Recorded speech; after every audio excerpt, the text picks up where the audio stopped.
أعوذ بالله من الشيطان الرجيم.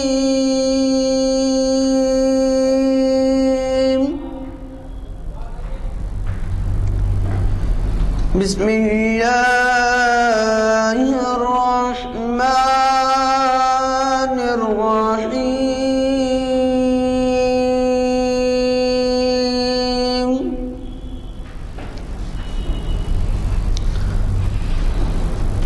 أقم الصلاة لدلوك الشمس إلى غسق الليل وقرآن الفجر إن قرآن الفجر كان مشهودا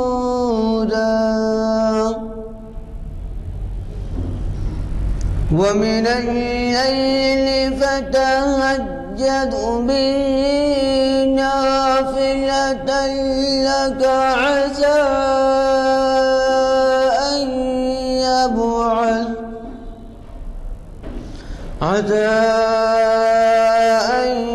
يبعثك ربك مقاما محمودا وقل رب أدخلني مدخل صدق وأخرجني مخرج صدق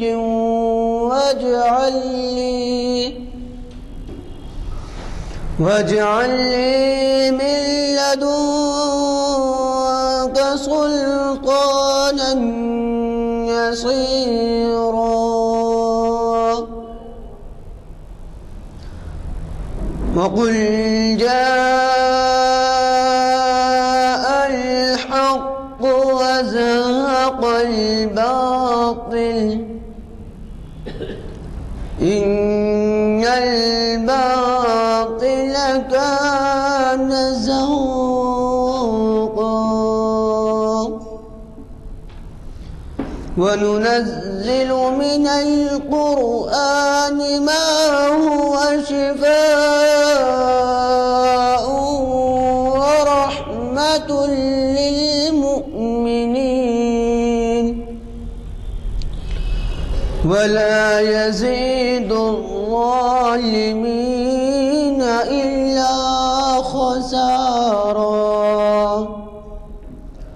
وإذا أنعمنا على الإنسان أعرض ونأى بجانبه وإذا مسه الشر كان يئوسا صدق اللہ العظیم۔ اعلان کیا جا چکا ہے جماعت کے بعد آج ہماری تاریخ اسلام کی 675ویں نشست کانفرنس ہال جامع مسجد عالیہ گن فاؤنڈری میں منعقد ہو رہی ہے اور اس کا عنوان ہے اسلام اور تبدیلی مذہب حصہ دوم۔ حصہ دوم اس لیے کہا گیا ہے کہ اس سے پہلے بھی ہمارے مقرری صاحب نے اسی عنوان سے مخاطب کیا ہے، لیکن ہوا یہ ہے کہ وہ جو مواد ان کے پاس تھا اس کی تکمیل نہیں ہو سکی۔ ظاہر ہے کہ ہم مغرب کے بعد سلسلہ جاری نہیں رکھ سکتے کیونکہ محفل میں تعداد بہت کم ہو جاتی ہے، تو اس لیے مجبوراً اس سلسلے کو آج جاری رکھیں گے اور پھر آپ کو ایسی معلومات ہوگی جو پہلی معلومات کا شاید مختصراً حوالہ دیں، لیکن دوبارہ جو ہے دوسرے مسائل جتنے پیدا ہو رہے ہیں، یہ ایسا انگریزی میں کہتے ہیں برننگ ٹاپک، یہ برننگ ٹاپک بن گیا ہے۔ آج ہی میں نے اخبار میں صبح پڑھا، شاید لداخ کے بارے میں کشمیر میں، کہ بدھ مت کے لوگوں نے شکایت کی ہے کہ ان کے لوگوں کو جو ہے مذہب کی تبدیلی پہ مجبور کیا جا رہا ہے طرح طرح کی ترغیب دے کے۔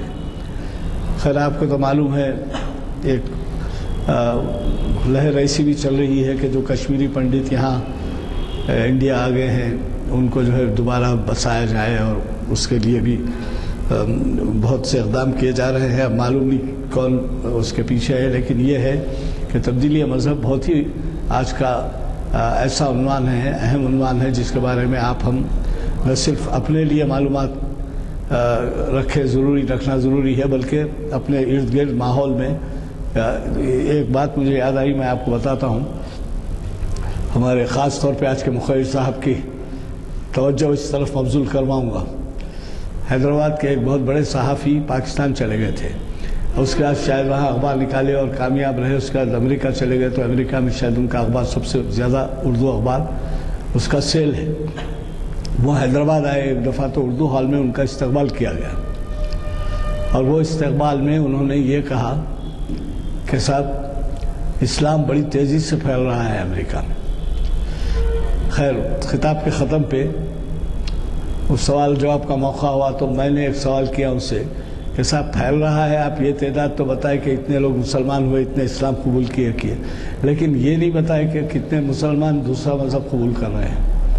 جیسے آپ کو معلوم ہے امریکہ جیسی شہریت حاصل ہونے کے بعد معلوم نہیں وہاں کتنے مسلمان بھی جو ہے غلط راہ پہ جاتے ہیں، جس میں آپ کے ہمارے شہر کے بھی لوگ ہوں گے، رشتہ داروں میں بھی ہوں گے، جو مذہب تبدیل کر کے دوسرے مذہب والوں سے شادیاں کر لیتے ہیں. اور ایسی بڑی مثالیں ہیں کہ بولنا ہی بیکار ہے. تو بہرحال بہت اہم عنوان ہے آج ہمارے. اس عنوان سے ہمارے ایسے خطیب آپ کو مخاطب کر رہے ہیں، خطبہ دے رہے ہیں، ان کا خطاب ہو رہا ہے، جو ہمارے ہاں کئی مرتبہ کئی عنوانات سے، اہم عنوانات سے مخاطب کر چکے ہیں. اور یہ بھی آپ جانتے ہیں کہ وہ ہر روز یا ہر 2 دن 3 دن میں ایک دفعہ ان کا خطاب اخباروں کی زینت بنتا ہے. اور اس کی وجہ یہ ہے کہ وہ اہم ہوتا ہے، ورنہ اخبارات اس کو اہمیت نہیں دیتے، کیونکہ یہ بڑی تیاری سے کئی کتابوں کے جیسا اردو میں کہا جاتا ہے کھنگالنے کے بعد وہ مواد ملتا ہے ان کو، تو آپ کو لا کے نوالے کے جیسا پیش کر دیتے ہیں. تو بہرحال میں آج ان کا استقبال کرتا ہوں، اور قوی توقع رکھتا ہوں کہ نہ صرف ان کا بلکہ آپ تمام حضرات کا تعاون ہمیشہ کے لیے ہمیں ملتا رہے گا، تاکہ یہ لیکچر جو ہے اس کا سلسلہ جاری رہے. میں آج کے مخیر صاحب سے گزارش کروں گا کہ وہ تشریف لائیں اور ہمیں مخاطب فرمائیں. صدری ویسر لی امری واحلل عقدۃ من لسانی یفقہوا قولی. محترم غلام یزدانی صاحب اور حاضرین محفل، یہ عنوان دراصل اس سے پہلے کے عنوان کا کنٹینیویشن ہے، کیونکہ اس میں بات ادھوری رہ گئی تھی کہ مذہب کے 2 بنیادی باتیں ہوتی ہیں، ایک تو اللہ، ایک توحید اور رسالت. توحید کا تذکرہ تو اس سے قبل آ چکا تھا کہ مذہبی کتابوں میں جتنی مذہبی کتابیں ہیں ہمارے، اس میں توحید تو ملتی ہے، اور مذاہب میں توحید کا ملنا دراصل اس بات کا ثبوت ہے کہ مذہب کا آنا ایک ہی جگہ سے ہوا، اور اس میں جو مذاہب مختلف مذاہب بنے ہیں دراصل انسان کی اپنی کوششوں کی وجہ سے بنے ہیں، مگر اللہ تعالیٰ نے تو ایک ہی مذہب دنیا میں بھیجا تھا، ایک ہی دین دنیا میں بھیجا تھا. اسی لیے جتنی بھی مذہبی کتابیں ہیں انہوں نے تبدیلی تو کی ہے شریعت کی بانے میں، یعنی اللہ کے حقوق کی ادائیگی میں، اللہ کی ذات و صفات میں تبدیلیاں کی ہیں اپنی اپنی مرضی اور منشا کے اعتبار سے، مگر باوجود اس کے اس میں اللہ کی وحدانیت کو چھیڑنے کی انہوں نے جرأت نہیں کی. اسی لیے قرآن نے کہا ہے کہ آؤ اے اہل کتاب، یہ قدر مشترک کی طرف جو ہمارے تمہارے درمیان ہے وہ یہ ہے کہ ہم اللہ کے علاوہ کسی کو عبادت نہیں کریں گے، اس کی ذات میں کسی کو شریک نہیں کریں گے، اس کے علاوہ کسی کو رب نہیں مانیں گے. یہ 3 شرائطیں جو ہے ہمیشہ ہمیں ان مذاہب کی کتابوں میں ملتی رہی ہیں. اور یہاں کے مذہب تبدیلی مذہب کے عنوان سے بات کی گئی تھی کہ لوگوں نے کہا کہ گھر واپس ہو جائیے، تو لازمی بات ہے کہ جب گھر واپس ہو دعوت دی جائے، تو جب کسی قوم کو مدعو بنایا جاتا ہے، کوئی قوم دعوت دیتی ہے، جس قوم کو دعوت دی جاتی ہے تو اس کو پوچھنے کا حق ہوتا ہے کہ بھائی بتائیے تو صحیح آپ کس کی دعوت دے رہے ہیں۔ اب تک ہندوستان میں یہ موقف نہیں تھا، اگر ہم دعوت دینے جاتے کسی کو بولتے کہ بھائی آپ اسلام کو قبول کریں، تو سوائے عیسائیوں کے اور کوئی دوسرے مذہب والے اس طرف متوجہ ہونے کی طرف مائل نہیں ہوتے اور ممکن ہو کہ جھگڑا بھی ہو جاتا۔ اب چونکہ انہی کی طرف سے اب دعوت دی جا رہی ہے کہ آپ ہمارے پاس آ جائیے، یہ آپ ہی کے باپ دادا کا مذہب ہے، تو ہمیں یہ پوچھنے کا حق حاصل ہے کہ جس باپ دادا کے مذہب کی طرف آپ ہمیں بلا رہے ہیں، بتائیے تو صحیح کہ وہ باپ دادا کا مذہب ہے کیا چیز۔ یہ بہت بڑی اہم تبدیلی، یہ تبدیلی مذہب کے عنوان سے آئی، اس پر ہی ہم بات کر رہے ہیں کہ اگر واقعی ایک بات ہوتی ہے کہ آدمی سرسری طور پر کسی مذہب سے واقف ہو جائے اور اس کی تحقیق نہ ہو، میں اس لیے مسلمان ہوں کہ میرا باپ دادا مسلمان تھے اور میں نے مذہب کی اسٹڈی نہیں کی، تو یہ بھی ایک مسلمانی ہے۔ مگر یہ جب دعوت دینے کے لیے جائیں گے تو دعوت دینے کے لیے کافی نہیں ہے، کیونکہ دعوت دینے کے لیے جائیں گے تو سارے آدمی پوچھیں گے کہ اسلام ہے کیا چیز، کس کی دعوت دے رہے ہو تم؟ جب تک خود کو معلوم نہیں ہوگا کہ اسلام کیا ہے، دعوت دینا بڑا مشکل ہو جائے گا۔ یہی صورتحال آج دوسرے مذہب کی ہے جو ہمیں دعوت دے رہا ہے۔ ہم اس سے پوچھ رہے ہیں کہ بھائی تم بتاؤ تو صحیح تمہارا مذہب کیا ہے، تعریف کیا ہے اس کی، اس میں خدا کا تصور کیا ہے، تمہاری تہذیب کیا ہے، تم کس طرح جانے جاتے ہو۔ یہ پوچھنے کا حق ہے ہمیں۔ کس گھر میں بلانا چاہتے ہو، کس گھر میں رکھنا چاہتے ہو، کیا وہ کویلو کا گھر ہے، کیا اپارٹمنٹ ہے، یا کوئی محل ہے، کیا آخر چیز، یہ پوچھنے کا حق ہمیں ہے۔ اس اعتبار سے ہم نے کہا ان کی کتابوں سے، کیونکہ جب بات ہوتی ہے تو ان کی کتابوں میں ہم نے جب دیکھا تو ہمیں معلوم ہوا کہ توحید ان کی کتابوں میں بھی ہے، اور جیسے کہ ہم نے کہا تھا کہ کم ستیہ وپرا بہودا ودانتی، جن کتابوں میں ہے یہ ایک ہی سچ ہے، یہ ایک ہی حقیقت ہے، یہ ایک ہی خدا ہے، اور عبادت گزار لوگ اسے کئی نام سے پکارتے ہیں مگر خدا تو ایک ہی ہے۔ برہم سوتر کا بھی حوالہ دیا تھا ہم نے، جس میں کہا تھا کہ ایک ہی برہما، ایک ہی خالق ہے، کوئی دوسرا نہیں اور کبھی نہیں۔ یہ بات برہم سوتر ہے جو ان کے پاس کلمے کی طرح پڑھا جاتا ہے۔ جب یہ بات ہے ایک ہی خدا ہے تو پھر آئیے مل بیٹھیں، خدا کے علاوہ کسی کی عبادت نہ کریں اور اس کے علاوہ کسی کو رب نہ بنائیں۔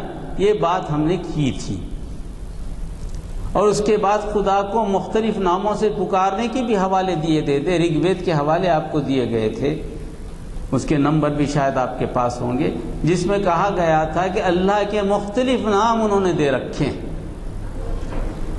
برہما کریٹر، خالق کو برہما کیا کہا جاتا ہے، وشنو سسٹینر کو،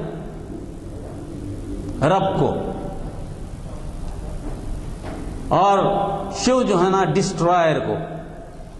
یہ کہ خدا کے مختلف نام، اور ان کی کتابوں میں 105 کے قریب نام ملتے ہیں، مگر ریپیٹیشن کے آپ نکالیں تو خدا کے 99 نام ان کی کتابوں میں ہمیں ملتے ہیں۔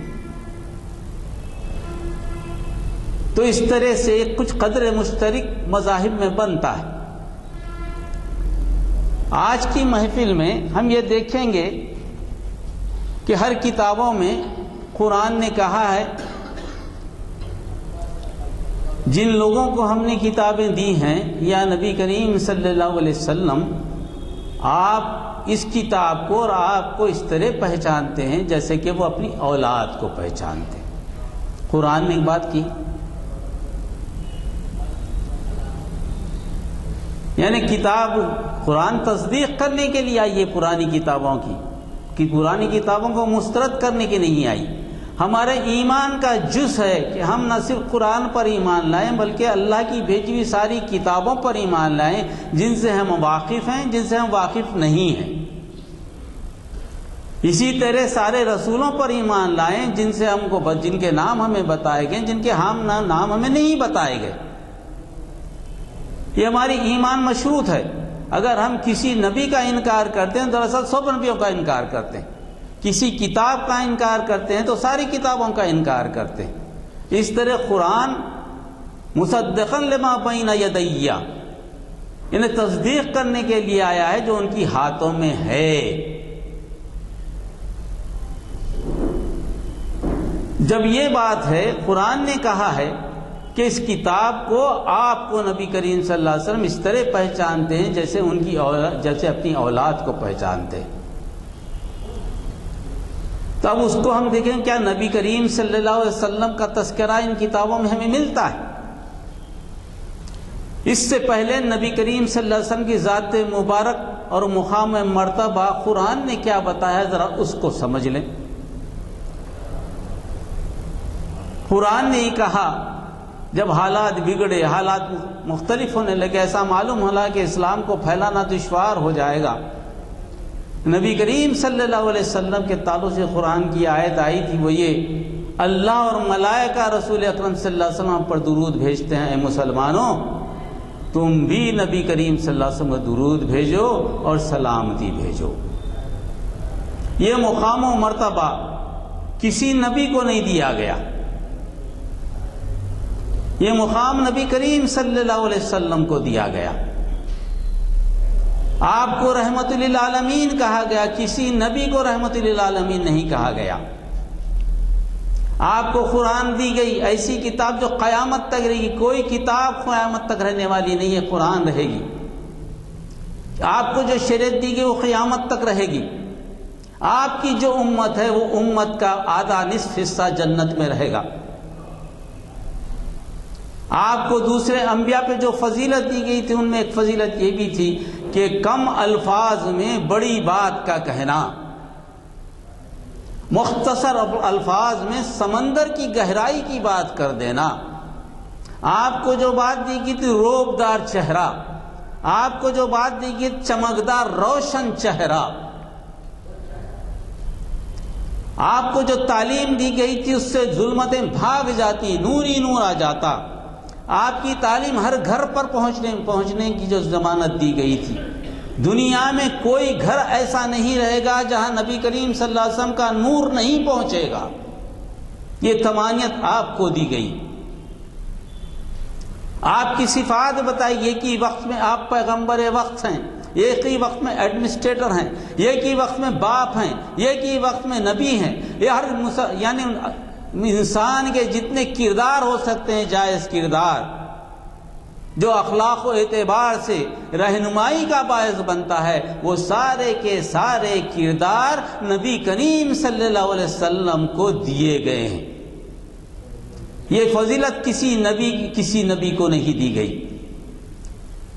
ایسی تعلیم جو ظلمتوں کو دور کرنے کے لیے آئی ہے، ایسی شخصیت جو نمونے زندگی ہے، تو اس کا تحفظ بھی ضروری ہے۔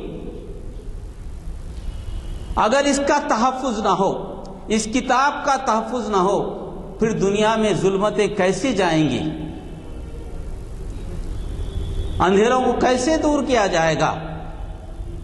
اسی لیے کہا گیا کہ اس کے تحفظ کی ذمہ داری نبی کریم صلی اللہ علیہ وسلم کے بعد اس امت کی ذمہ داری ہے کہ اس کی حفاظت کرے،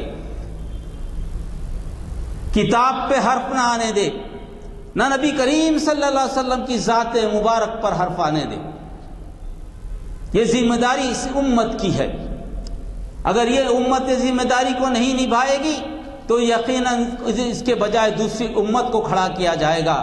اللہ تعالیٰ مجبور نہیں ہے کہ مسلمان ہی یہ کام کریں، اگر آج کا مسلمان نہ کرتا ہو اللہ تعالیٰ کسی اور کو پیدا کر دے گا، کہ مگر اللہ تعالیٰ اس کی حفاظت کرے گا، اس کتاب کی حفاظت کرے گا، نبی کریم صلی اللہ علیہ وسلم کی ذات مبارک کی حفاظت کرے گا، ان کے عزت و احترام کی حفاظت کرے گا، ان کا مذاق اڑانے کی کسی کو جرت نہیں دے گا، نہ کتاب کا مذاق اڑانے کی جرت دے گا، نہ آپ کا مذاق اڑانے کی جرت دے گا۔ اس سلسلے میں نے ایک آیت چنی تھی اسی میں سورہ احزاب میں، جس میں بات بتائی گئی کہ نبی اور اللہ کی بے حرمتی کرنے والا، مذاق کرنے کے والوں کے تعلق سے قرآن کیا کہتا ہے اور مومنین کا مذاق اڑانے والوں کے تعلق سے کیا کہتا ہے۔ دو زمرے بتائے گئے۔ یہ ایک معاملہ ایسا کہ حالت اتنے بگڑ جائیں، لوگ اتنے مشتعل ہو جائیں کہ نور کو مٹانے کے لیے نور کا جو نمونہ ہے اس کے خلاف ہو جائیں، نور کی جو تعلیم ہے اس کے خلاف ہو جائیں، اس کو مٹانے کی کوشش کریں، تو یہ ایک مرحلہ ہے۔ اس مرحلے کو اللہ نے پسند نہیں کیا۔ جو آیت ہے وہ یہ، ان الذین یؤذون اللہ ورسولہ لعنہم اللہ فی الدنیا والآخرۃ وأعد لہم عذابا مہینا۔ سورہ احزاب کی آیت ہے 57، جس میں کہا گیا جو لوگ اللہ اور اس کے رسول کو اذیت دیتے ہیں، مذاق اڑاتے ہیں، اذیت دیتے ہیں، کسی بات کو سنتے نہیں، کچھ خاکے بنا دیتے ہیں، کچھ ایسا کر دیتے ہیں، ایسا معلوم ہوتا ہے کہ وہی ایک چیز ان کے لیے رہے گی، یہ مسخرہ مذاق کا موضوع۔ تو اللہ تعالیٰ کیا فرما رہا ہے؟ لعنہم اللہ فی الدنیا والآخرۃ، اللہ تعالیٰ ان پر لعنت بھیجتا ہے دنیا میں اور آخرت میں۔ لعنت ضد ہے رحمت کی، یعنی اللہ تعالیٰ پلٹ کر نہیں دیکھا تھا ان کی طرف، ان کے بخشے جانے کی گنجائش ہی نہیں ہے۔ جس موقف کو انہوں نے اپنا لیا ہے ان میں سدھار کی کوئی گنجائش ہی نہیں ہے، دنیا میں بھی اور آخرت میں بھی۔ بعض جرائم ایسے ہیں جس کا بدلہ دنیا میں بھی دیا جائے گا اور آخرت میں دیا جائے گا۔ یہ جرم ایسا ہے جو رسول کو اذیت دے، اللہ کو اذیت دے۔ اور کیا کہا گیا؟ وَأَعَدَّ لَهُمْ عَذَابًا مُهِينًا، اور وعدہ کرتا ہے اللہ تعالیٰ ان سے، بے شک وعدہ کرتا ہے اللہ تعالیٰ ان سے، اور ان کو اپنی نگرانی میں عذاب دے گا۔ عذاب تو اللہ تعالیٰ سبھی کو دیتا ہے، اس کی نگرانی ہوتی ہے، مگر جب حیثیت دینے گناہ کی جو انتہا ہے، وہ جب عذاب کی انتہا بھی بتائی جا رہی کہ اللہ اپنی نگرانی میں ان کو عذاب دے گا۔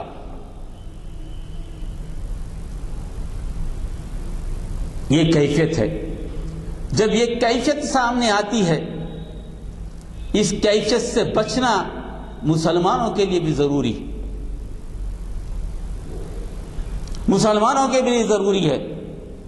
اس لیے قرآن میں ایک جگہ کہا وَقَدْ نَزَّلَ عَلَيْكُمْ فِي الْكِتَابِ أَنْ إِذَا سَمِعْتُمْ آيَاتِ اللَّهِ يُكْفَرُ بِهَا وَيَسْتَهْزَئُونَ فَلَا تَقْعُدُوا مَعَهُمْ حَتَّى يَغُوصُوا فِي حَدِيثِ غَيْرِهِ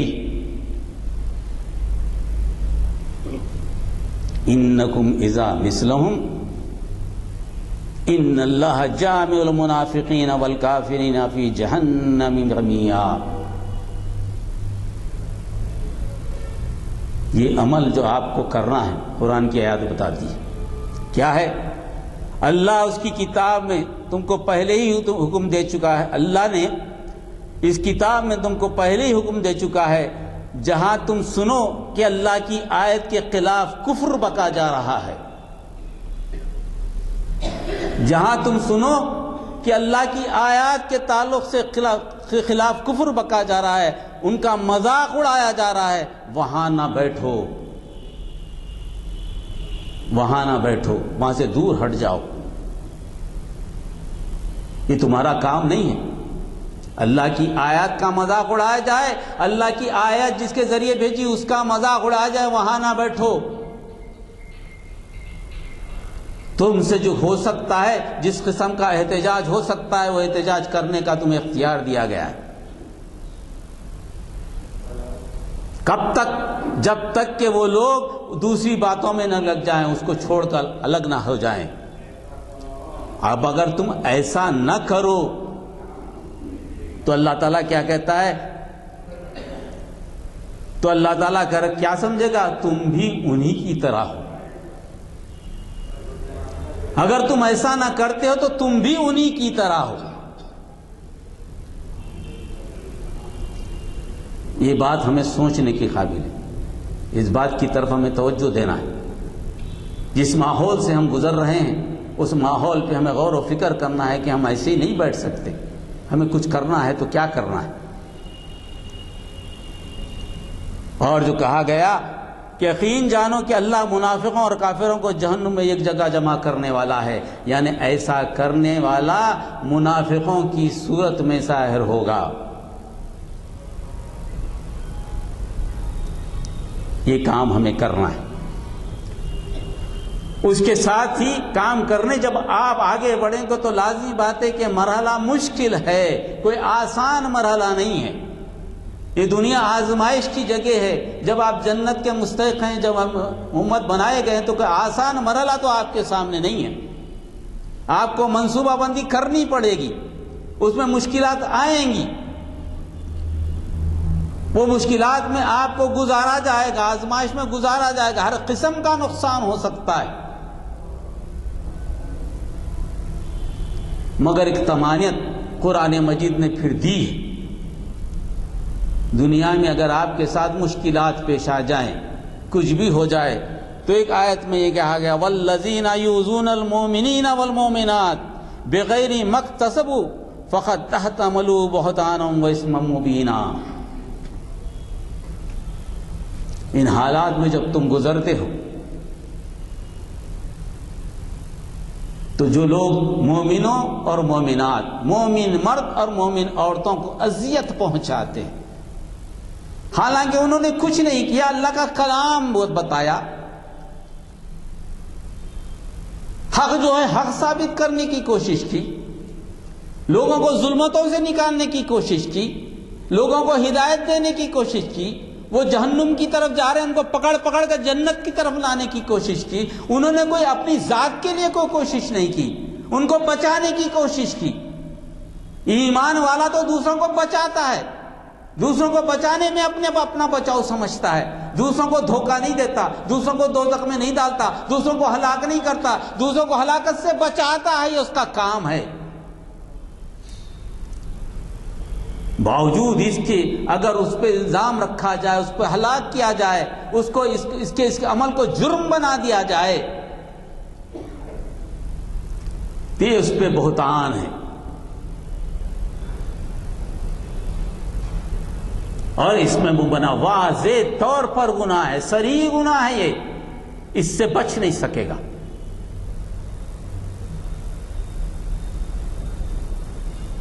بہتان اور غیبت میں فرق تو آپ کو معلوم ہی ہوگا، دوہرا دیتا ہوں آموختے کی طرف۔ نبی کریم صلی اللہ علیہ وسلم سے پوچھا گیا، نبی کریم صلی اللہ علیہ وسلم اگر کسی آدمی میں وہ کمی ہے جس کا اظہار کیا جا رہا ہے تو کیا بھی وہ بھی بہتان ہوگا؟ آپ نے کہا اگر اس میں کمی ہے جس کا تم اظہار کر رہے ہو، جس سے اس کو تکلیف بھی ہو سکتی ہے، اگر کمی ہے تو سمجھو کہ یہ غیبت ہے۔ کسی آدمی کی کمی کا اظہار بھی کسی دوسرے کے سامنے کر دینا، کسی کی کمزوری بھی دوسرے کے سامنے بیان کر دینا، حالانکہ اس میں موجود ہے، اس کو بھی نبی کریم صلی اللہ علیہ وسلم نے فرمایا غیبت ہے۔ اگر اس میں وہ کمی نہیں ہے اور تم نے اظہار کر رہے ہو، یہ بہتان ہے، تہمت ہے۔ تو اس میں یہ بتایا گیا کہ مومنوں پہ جو ظلم کر رہے ہو وہ اس میں کمی نہیں ہے، ان لوگوں میں کمی نہیں ہے، تم ان پہ الزام لگا کر رہے ہو، ان میں کمی نہیں ہے، وہ تو کام کر رہے ہیں اللہ تعالیٰ کا، وہ تو رسول کا کام کر رہے ہیں۔ یہ طمانینت ہے مسلمانوں۔ اس موقف پر، اس جگہ پہنچنے کے بعد ہماری ذمہ داری بن جاتی ہے کہ ہم دائی قوم ہیں، ہمیں دعوت دی جا رہی، یہ کیا بات ہوئی؟ یہ تو الٹی گنگا ہے جو بہہ رہی ہے۔ ارے آپ تو دعوت دینے کے لیے آئے، آپ کو دعوت دی جا رہی کہ ہمارے مذہب میں آ جاؤ، کیا بات ہے بھائی؟ تو مطلب ہے کہ ہم نے اسلام کو سمجھا ہی نہیں۔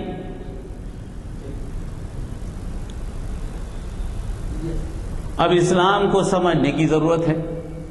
قرآن نے بارہا کہا ہے ہم نے نبیوں کو انہی کی قوم، انہی کی زبان میں اتارا ہے، یعنی جو بھی کتاب آئی اس قوم کی زبان میں آئی، انہی کے درمیان کے انسان میں آئی۔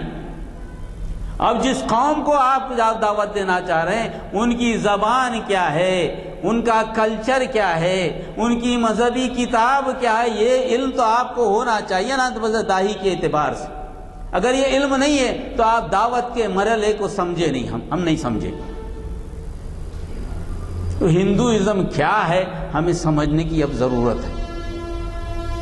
یہ کمپلیکس ریلیجن ہے جس کی کوئی تعریف نہیں ہے۔ یہ مختصر سا آپ کے سامنے پیش کرو، اس کے بعد میں آؤں گا کہ نبی کریم صلی اللہ علیہ وسلم ہندو مذہبی کتابوں میں کہاں کہاں، ایک مختصر سی تعریف تاکہ ہماری دلچسپی بڑھ جائے۔ ہندوازم کی کوئی تعریف نہیں، ہندی کی کوئی ڈیفینیشن نہیں، ہندو لفظ کوئی وید میں نہیں ملتا، کوئی مذہبی کتابوں میں نہیں ملتا۔ اس کے تعلق سے کئی ریسرچ ہو چکا ہے، آگے چل کر وہ اندس ویلی یا ایران سے ایک لفظ آیا ہے یا عربی سے ایک لفظ آیا، اس پر آ کر ٹھہر گیا ہے موقف۔ اس کے تاریخ کو سمجھنے کے لیے ہمیں ہندو صنعتوں سے نہیں، برطانیہ کی لائبریری سے لینا پڑتا ہے دلائل۔ ہندوؤں کے پاس سے کوئی دلائل ہمیں نہیں ملتے۔ اب جو کچھ بھی مذہب ہے اس مذہب کو مان لیں گے، چلو ہم ہندو مذہب کو مان لیتے ہیں، اب اس کی قدیم اور اس مذہب کو دیکھیں تو ان کی کتابیں یا تو وید ہیں جنہیں قدیم کہتے ہیں، یا تو پراناس ہیں، یا ویدانت اپنشد یعنی ویدوں کی شکل تفسیر، یا اتہاس، یہ چار کتاب۔ زمانے کیسے ہیں اس میں ذرا مشکل۔ بعض کہتے ہیں کہ وید سب سے قدیم زمانہ ہے، ان کے بھگوان الگ ہیں۔ ویدوں کے بھگوان میں آپ جب دیکھیں گے تو ویدوں کے بھگوان الگ ملیں گے، جن میں اندر ملیں گے، مترا ملیں گے، ورن ملیں گے، اگنی ملیں گے، یما ملیں گے، مترکا ملیں گے۔ یہ سب صفات ہیں، اس میں کوئی رام نہیں ملیں گے، کوئی کشن نہیں ملیں گے، یہ الگ بھگوان ملیں گے، ان صفات الگ ملیں گے۔ مگر کیونکہ ان کی زبان سنسکرت ہے، میں سنسکرت کا ماہر نہیں ہوں، جو سنسکرت کے ماہر ہیں جن کا میں نے حوالہ لیا ہے اور وہ ہیں وید پرکاش اپادھیائے، سنسکرت کے ماہر۔ انہوں نے جو باتیں کی ہیں وہی باتیں میں آپ تک پہنچا رہا ہوں۔ اگر پڑھنا ہے کتاب ان کی پڑھ سکتے ہیں، انگلش میں ہے، محمد صلی اللہ علیہ وسلم ان ہندو اسکرپچرز۔ انہوں نے جو بات کی وہ بات یہ ہے، انہوں نے پراناس کی زبان اور ویدوں کی زبان دونوں کی زبانوں کا مطالعہ کرنے کے بعد یہ کہا ہے، حالانکہ کہا جاتا ہے کہ وید کے بعد پراناس آئے ہیں، ان کی اپنی تحقیق اور دیگر محققین کی تحقیق کے اعتبار سے پرانا کی زبان ویدک دھرم سے پہلے کی زبان ہے۔ پرانا دھرم قدیم، پرانی زبان ہے۔ اگر اس کو مان کے چلیں تو ویدک جو آرین آئے اس وقت پرانا موجود تھی، یہاں پر جو قوم بستی تھی دراوڑی وہ موجود تھی، ان میں پراناس چلتے تھے، یہ سمجھ میں آتی ہے بات۔ اور ویدک دھرم کا اس سے تعلق ہوا تو پراناس جو متاثر ہوئے، ویدک دھرم چلا۔ اور ویدک دھرم بھی ایک بات چلنے کے بعد ویدک دھرم ختم ہوا تو ویدانت آئے۔ ویدانت مانے وید کا انت، یہاں ویدک دھرم ختم ہوا، انت آیا۔ اب وید کو ایک الگ شکل میں لکھا گیا اپنشید. اب اس کے بعد جب ریولوشن آیا تو وہاں پر ان کے پاس تھاٹس بنے، مفکر پیدا ہوئے. اس کو کہتے ہیں کہ فلسفہ، philosophical outlook of Hinduism, جس میں آپ کو بھکتی تحریک ملے گی، آدی شنکر جی ملیں گے، رامانجو ملیں گے، دویت ادویت کا فلسفہ، وحدت الوجود کا فلسفہ ملے گا. اس کے بعد 1902 میں ان کے پاس ایک اور ایک ریولوشن ہندوتا، ویر ساورکر نے پیش کیا، جو ہندوازم سے قطعی مختلف ہے. ہندوؤں کو سیاسی طور پر اقتدار دلانے کی کوشش، جس کے لیے ہندوازم کو ایک ذریعہ بنا کر استعمال کیا جا سکتا ہے. ہندوؤں کو اقتدار دلانا. اب ہندوؤں کی تعریف انہوں نے کی. اب جو سلسلہ چرا ہندوتا کا 1903 کے بعد ویر ساورکر کی کتاب، اس کے بعد گرو گوالکر کا ایک فلسفہ چل رہا ہے. تو کہیں بھی یہ مذہب ٹکاوا نہیں ہے، کوئی مذہب کے پیچھے کوئی وید نہیں ہے، اس کے پیچھے کوئی اپنشد نہیں ہے، کوئی اس کے پیچھے ویدانت نہیں ہے، اس کے پیچھے فلسفہ چل رہا ہے. مگر بار بار ویدک دھرم کی بھی بات ہو رہی ہے، سنسکرت کی بھی بات ہو رہی ہے. تو یہ جو فلسفہ ہندوتا کا جو فلسفہ چلانے یہ لوگ الگ ہیں، ہندو مہاسبھائی الگ ہیں، جس میں دیانند سرسوتی ہے، یہ لوگ الگ ہیں. تو یہ کمپلیکس سچویشن میں جا کر یہ لوگ ٹکیں گے. مذہبی کتابوں کی جب بات آئے گی یا تو ویدانت کی بات کریں گے یا پراناس کی بات کریں گے لوگ.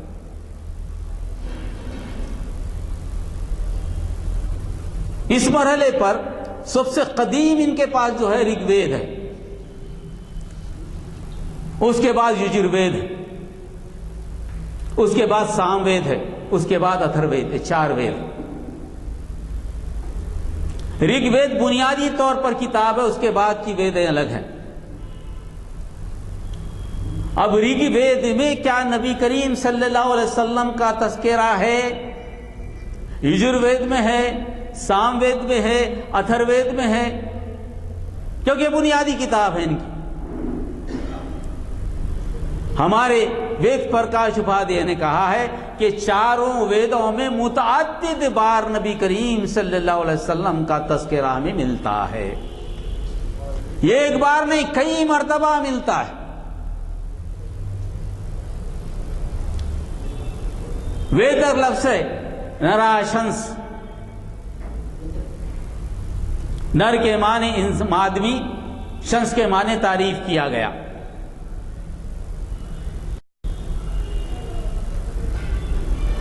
اب جہاں محمد صلی اللہ علیہ وسلم کے معنوں میں یہ لفظ آنے لگا، انہوں نے اس کے معنی بدل دیے، نر کو الگ کیا، شانس کو الگ کیا. تعریف کی کہ یہ تو ہیومن پریز ہے، ہیومینٹی کے لیے پریز ہے، انسانیت کے لیے تعریف ہے. پھر تعریف بدل کیا کہ انسانوں نے تعریف کی، اس کے معنی کیے. اس کو یہ اپادھیاں نے سنسکرت اچھی طرح جان، انہوں نے کہا کہ بات غلط ہے، یہ خاص طور پہ خاص انسان کے لیے یہ لفظ استعمال سے سندھی نہیں ہے کہ اس کو ملا کر پڑھیں. یہ ایک ہی لفظ ہے نراشنس.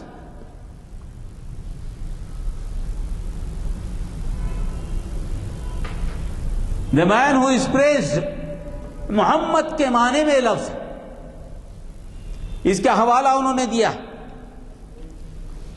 رگ وید 5-5-2 میں حوالہ ہے.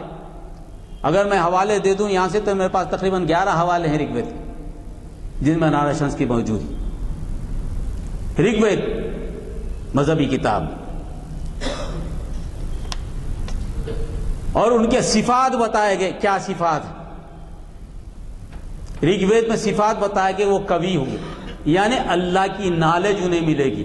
وہ خود کی نالج نہیں رکھیں گے، اللہ نالج دے گا، تعلیم دے گا. وہ اسپیشل کیٹیگری میں رہیں گے، اسپیشل نالج دی جائے گی ان کو. ان کو آکاش وانی ملے گی. اور یہ خاص تعلیم وہ دوسروں تک پہنچائیں گے۔ ان کا چہرہ کیا ہوگا؟ شراچی چہرہ ہوگا۔ شراچی یعنی باروب، چمکدار، ایسا معلوم ہے کہ روشنی نکلے گی، ریڈینٹ۔ کھڑے ہو جائیں گے تو روشن چہرہ نکلتا رہے گا۔ اس روشن چہرے سے جو تعلیم دیں گے، کہہ رہا ہے کہ وہ نور جس سے ظلمتوں کو مدد کرے گا، یعنی ظلمتوں کو بھگائے گا۔ یہ رگ وید 2-3-2 میں ہر گھر میں اجالا کرے گا۔ کوئی گھر ایسا نہیں ہوگا جس میں ان کا اجالا نہیں ہوگا۔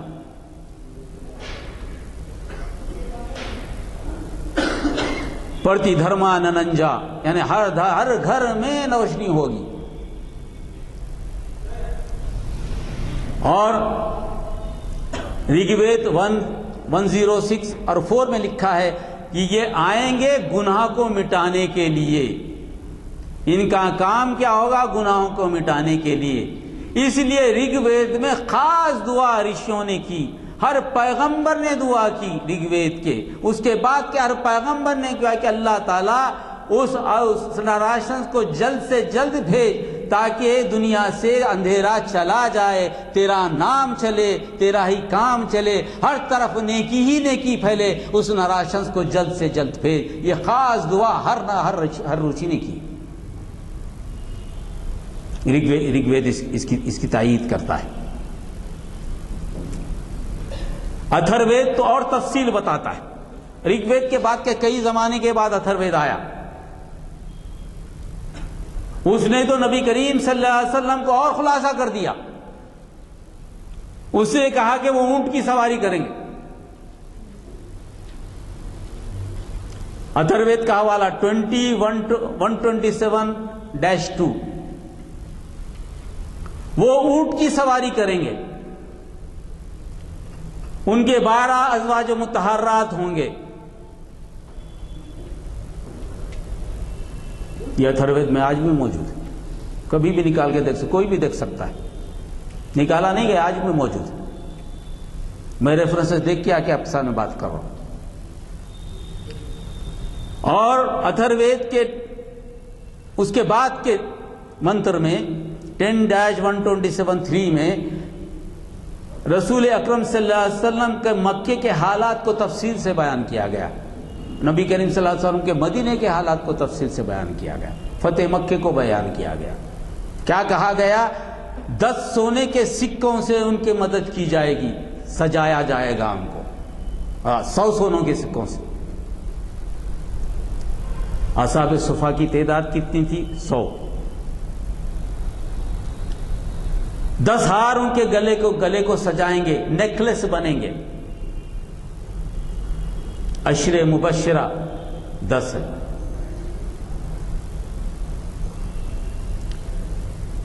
تین 300 گھوڑوں کا تحفہ دیا جائے گا۔ وہ جب جائیں گے جنگ کے لیے تو 300 گھوڑوں سے زیادہ کا تحفہ دیا جائے گا۔ 313 اصحاب بدر۔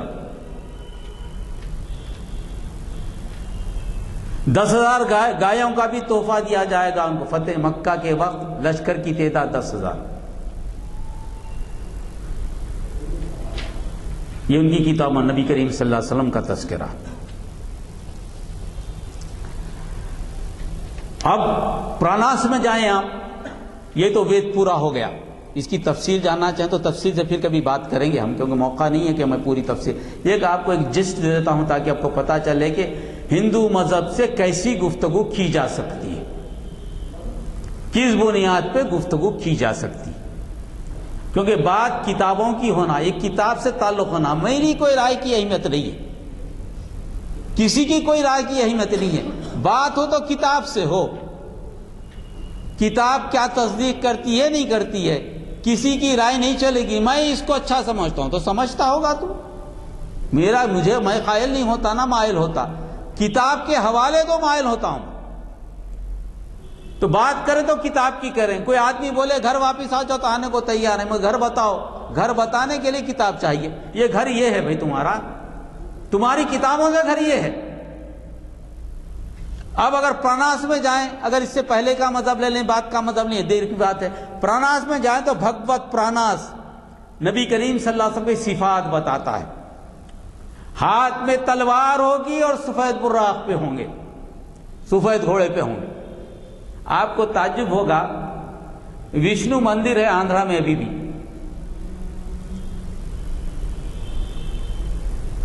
وہاں پر 10 اوتاروں کی تصویریں ابھی بھی اتری ہوئی ہیں، جا کے کوئی دے سکتے ہیں.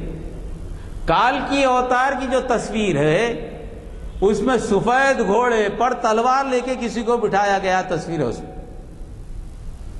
سفید گھوڑا حیدرآباد انڈیا میں نہیں ہوتا، سفید گھوڑے سے عرب جانے جاتے، عرب لوگ گھوڑوں سے جانے جاتے. تو یہ بھگوت پراناس کہتا ہے کہ اس ہاتھ میں تلوار ہوگی، گھوڑے پہ سوار ہوں گے اور تعلیم دیں گے، دنیا کو بچائیں گے گناہوں سے اور اللہ کے خلاف سالے لڑنے والوں کو ختم کریں گے. حوالہ ہے بھگوت پراناس کا 12-2-19 12-2-20. آج بھی بھگوت پراناس میں لکھا ہے.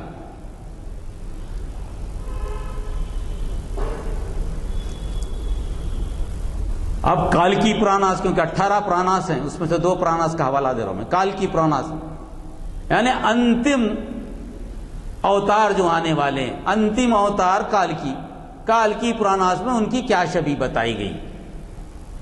فائنل اوتار جو آنے والے، اس کے بعد کوئی اوتار نہیں آئے گا، زمانہ ختم. 4 زمانے ہیں پراناس کے، ایک ستیہ یگ، یہ تیرتھ یگ، یہ وپرورگ، اور جو ہے نا کل کی یگ. کل کی یگ کے بعد زمانہ ختم، سائیکل ختم ہو گیا. آخری جو اوتار آنے والے انتم اوتار، ان کے تعلق سے لکھا ہے کہ وہ اپنے 4 بھائیوں کے ساتھ شیطان کو برباد کریں گے. 4 صحابہ، 4 خلافت، 4 خلیفہ وقت. اسلام پھیلا 4 خلفاء کے زمانے میں. اور لکھا کہ کالی کو ختم کریں گے، یعنی شیطان کو ختم کریں گے. اور ان کا چہرہ ہوگا کہ روپ اور خوبصورتی میں اس کے مقابل کوئی آیا ہے نہ کوئی آئے گا. یہ جو اوتار آئے گا اس کا روپ ایسا ہوگا، اس کی خوبصورتی ایسی ہوگی، اس سے پہلے نہ کوئی آیا ہے نہ اب کوئی آئے گا. اور جو سٹی میں اتریں گے وہ سٹی آف شیمبلز ہوگی، یعنی امن کی سٹی ہوگی. یہ 4-12-11 کال کی پراناس، یعنی مکہ کو امن کی سٹی کہا جاتا ہے. اور کس گھرانے میں پیدا ہوں گے؟ چیف پریسٹ کے گھرانے میں پیدا ہوں گے. مکے کی حفاظت کرنے والے جو ہوں گے ان کے گھرانے میں پیدا ہوں گے. اور ان کے والد کا نام کیا ہوگا؟ وشنو یش، یعنی وشنو کی، یعنی رب کی عبادت کرنے والا عبداللہ. ان کی ماں کا نام کیا ہوگا؟ سمتی، یعنی امن دینے والی. ہاں مینا کے معنی میں آتا ہے. یہ آج کی کل کی پراناس جو آج بھی موجود ہیں، جن کی تصدیق وید پرکاش اپادھیائے نے اپنی کتاب میں کی. یہ بات جو ہے ہندوازم، یہ جو ہے اگر وید بھی لیں آپ، پراناس بھی لیں، کیونکہ آج جو دھرم ہمارے پاس ہے شیوازم، وشنوازم، شکتیزم، یہ مکس ہے. اس میں وید بھی ہیں پراناس بھی ہیں، دونوں مکس ہیں. کبھی اس کا حوالہ دیتے، کبھی برہما کا حوالہ دیتے، کبھی وشنو کا حوالہ دیتے، کبھی شیو کا حوالہ دیتے. یہ پراناس میں چلے جاتا. اب وید کے بھگوان تو نہیں ہیں. تو یہ حوالوں سے ہم بات کر سکتے ہیں. پھر یہ بات کیا ہے، اس کی تفسیر کیا ہے، ہمیں بتاؤ تو صحیح. یہ گھر کس کا ہے؟ یہ گھر کیسا بنا تھا؟ یہ گھر جنہوں نے بنایا تھا وہ گھر کیا ہے؟ کس کی پوجا کرتے تھے وہ؟ کون سے کتنے خداؤں کی پوجا کرتے تھے؟ یہ بات پوچھی جا سکتی. یہ ہمارے پاس انہی کی کتابوں سے ہے. قرآن کو بیچ میں لانے کی ضرورت نہیں. قرآن کے کئی حوالے ہیں ہمارے پاس. قرآن اور وید کے تو اتنے ملتے جلتے حوالے ہیں، چاہے تو آپ کو گھنٹے تک بتا سکتا ہوں میں وید اور قرآن میں کیا کیا ملتا جلتا ہے. کئی حوالے ہیں ملنے کے، مگر انہی کی کتابوں سے بتائیے کیا حوالے ہیں. ہم قرآن کو بیچ میں نہیں لا رہے ہیں، مگر یہ تو بتائیے یہ کیا ہے آخر.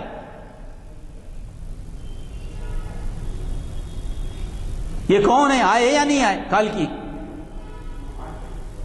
آخر وہ کون سا منتر ہے جو مرنے کے وقت پڑھ کر کان میں پھونکا جاتا ہے، جس کے معنی ہے کہ کل کی اوتار آ گئے ہم کو معلوم ہے؟ یہ کیوں پڑھ کے پھونکتے ہیں؟ یہ پوچھا جا سکتا ہے نا، ہمارے درمیان ہے.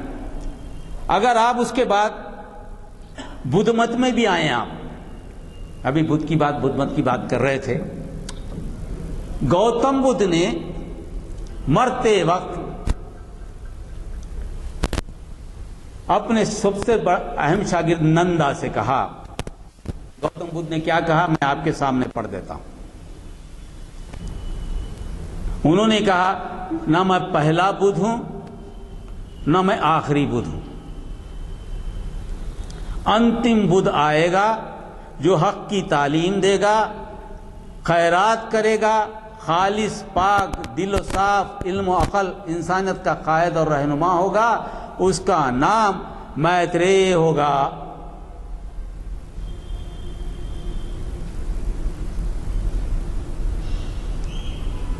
Gospel of Buddha by Carus page 217.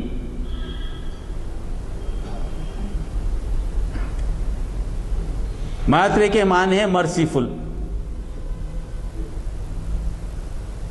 جس کے معنی آتے ہیں للناس رؤوف الرحیم، نبی کریم صلی اللہ علیہ وسلم کی صفات میں.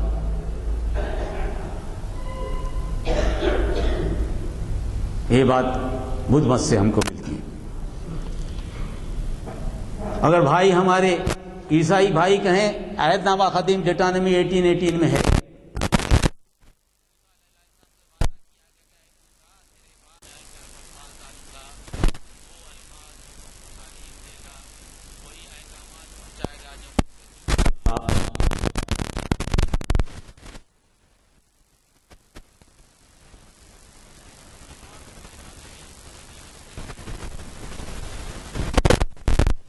میں کہا جا رہا ہے کہ موسیٰ کے بعد بنی اسرائیل میں موسیٰ جیسا کوئی نبی آیا ہی نہیں.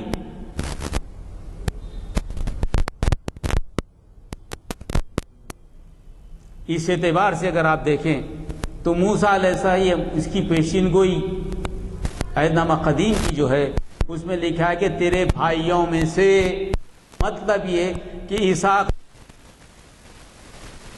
اسماعیل علیہ السلام تھے، ان میں سے ایک نبی برپا ہوگا.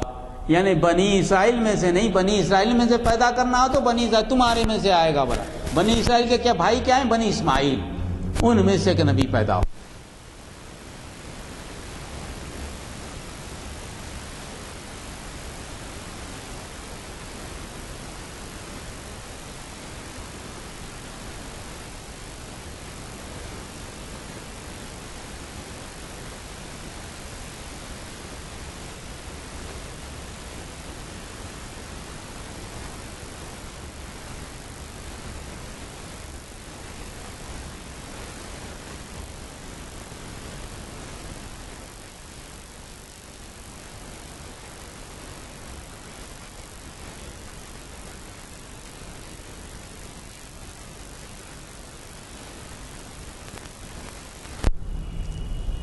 حالانکہ ویدوں میں دھرم زمانے الگ ہیں. ویدوں میں تو زمانے آدم علیہ السلام سے پہلے کی زمانوں کا بھی بات کیا گیا ہے کہ بھئی نہیں، آدم علیہ السلام پیدا ہونے سے پہلے وہ کچھ بھگوانوں کی دنیا تھی، وہ تھی. بہرحال اس کے زمانوں کا بھی تذکرہ ہوا ہوگا، نہیں معلوم.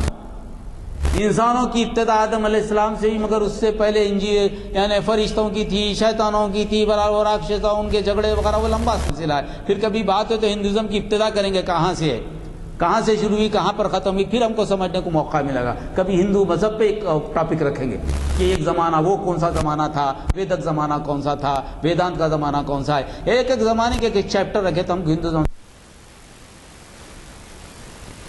اس بنیاد پہ اگر آپ دیکھیں تو پورے مذہبی کتابیں ایسی زرتش میں بھی نبی کریم صلی اللہ علیہ وسلم کا تذکرہ ہے. جہاں جہاں مذہب ہے وہاں جہاں جہاں مذہبی کتابیں وہاں نبی کریم صلی اللہ علیہ وسلم کا تذکرہ ہمیں ضرور ملتا ہے.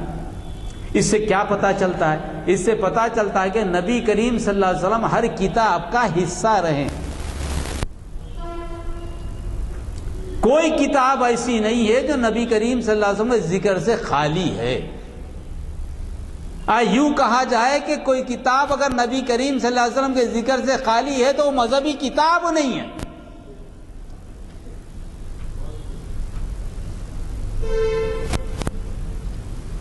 اس نتیجے پہ ہم پہنچتے ہیں کیونکہ جتنے مذاہب کا ذکر ہے اس میں نبی کریم صلی اللہ علیہ وسلم کا ذکر ہے.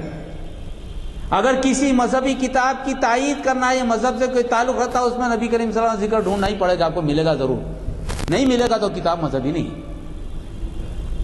الذین آتیناہم الکتاب یعرفونہ کما یعرفون ابناءہم ان فریقا منہم لیکتمون الحق وہم یعلمون، جو پہلے آیت پڑھی تھی میں نے.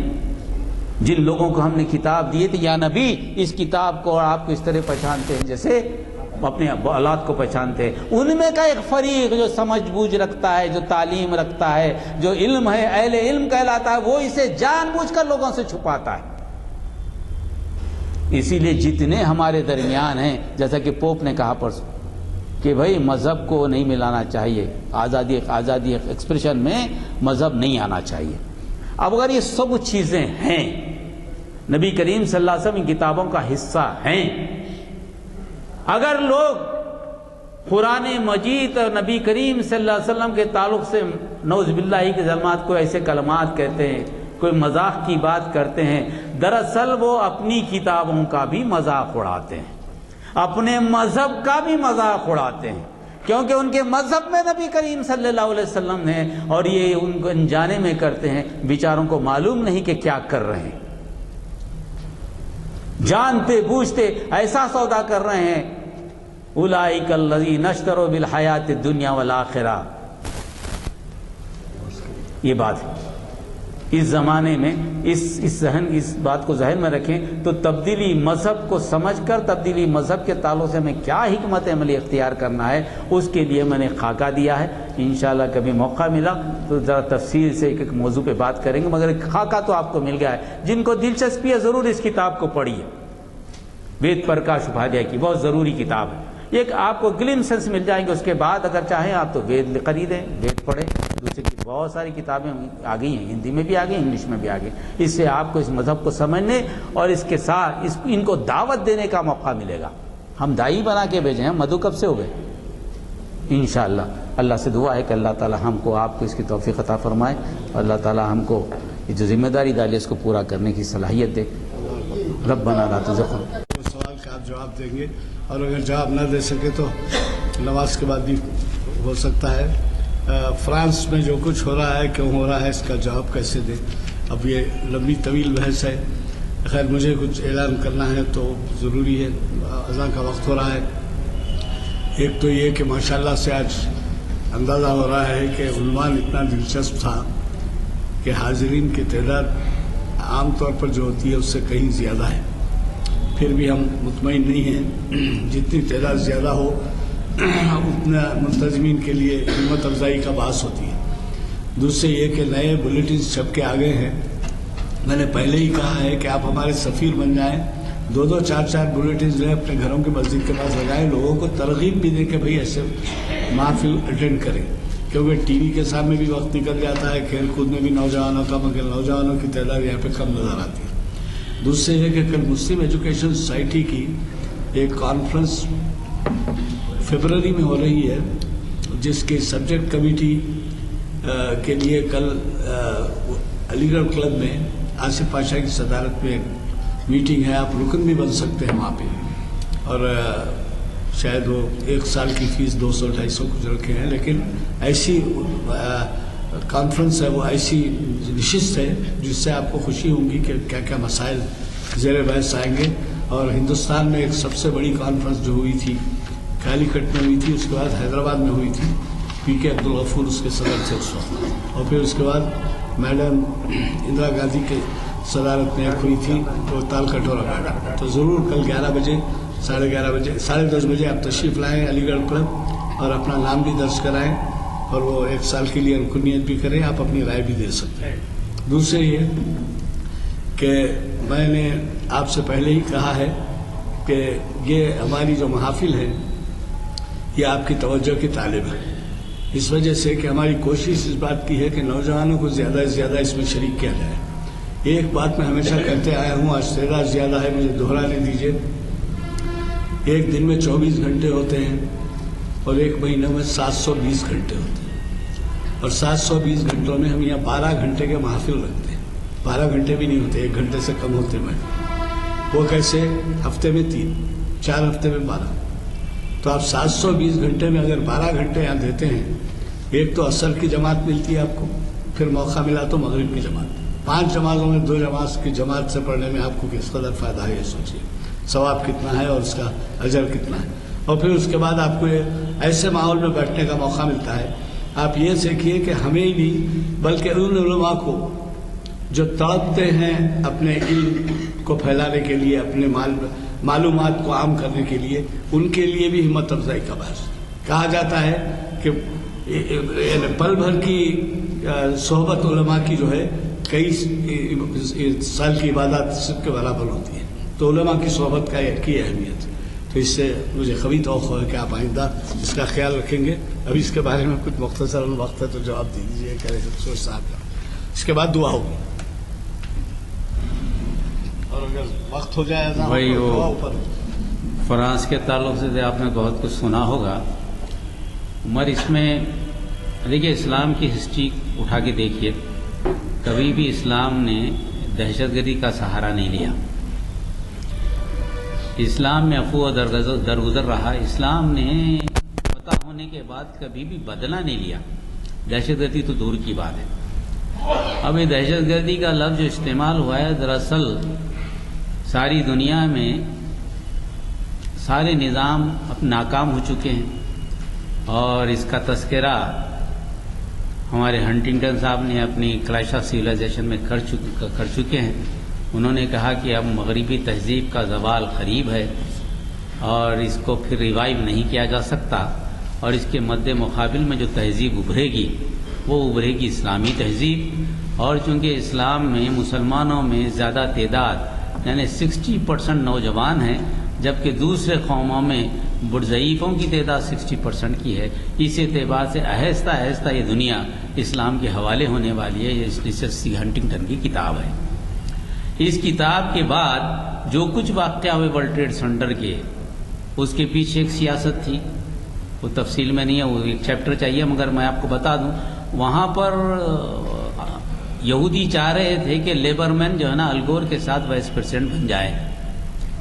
امریکی قانون کے تحت اگر وائس پریزیڈنٹ بنتا ہے تو وائس پریزیڈنٹ رہتا ہے، اور صدر کا انتقال ہو جاتا تو وائس پریزیڈنٹ صدر بن جاتا.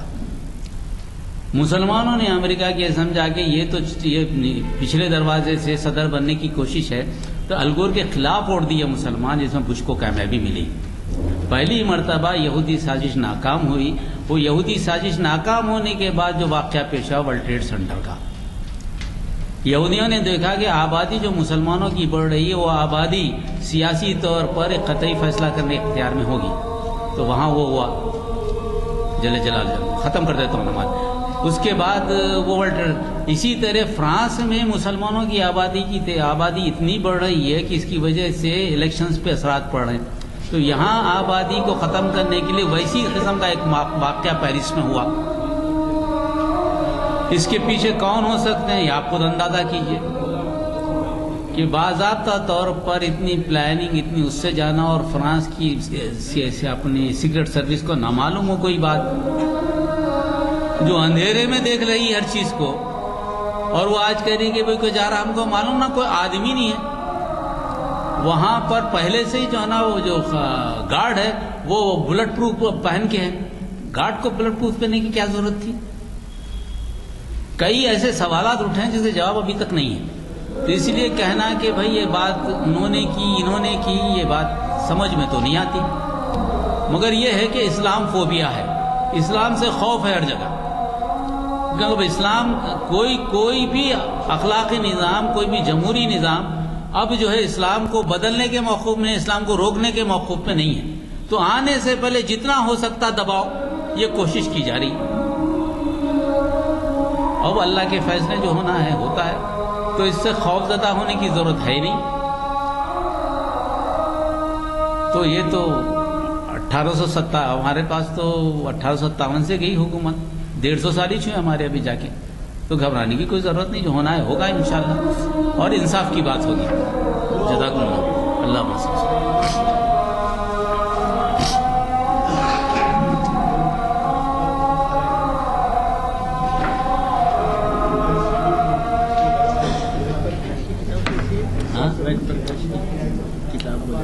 محمد صلی اللہ علیہ وسلم ان ہندو اسکرپچرس ملتے یہی نام سے محمد صلی اللہ علیہ وسلم ان ہندو اسکرپچرس.